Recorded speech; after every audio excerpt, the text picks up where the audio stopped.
Kinumpirma na ng isa sa mga pinagkakatiwalaang Japan boxing insider na ang bansang Japan na pagdadausan ng mega fight sa padipa nitong si Jamriel Casimero kontra Luis Meri. Ganoon pa man sa mga sambali po ay pikum pa rin ng mismo may-ari na Kameda Promotion na si Kohi Kameda patungkol sa mga kumakala sa Japanese media ng bansang Japan na ang magiging replacement ng venue mula sa Kyrgyzstan.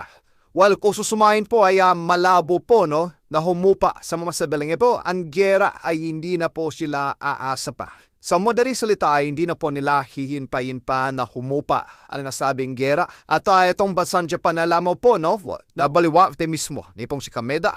Ang siyang pagdadausan ng masabing laban para po sa alaman ng lahat ay bawan po kasing mapostpone ng matadal o ay isang blessing in disguise dahil ang initial na plano po ay himpayin na humupa ang nasabing gera na tinatansya na papagan po ng 4 hanggang 5 buwan. At sa halit, para maging alternative na po itong bansang Japan na kung saan ay hindi na po aabutin pa ng 2 buwan bago may kasaan naturang labanas ay napaaga pa po yung pang-grace kid ng nasabing laban ng dalawang fighters. Isa na blessing in disguise dahil marami po mga Japanese boxing fans hanad na nais na makita ang dalawang fighters na lumaban sa kanilang bansa.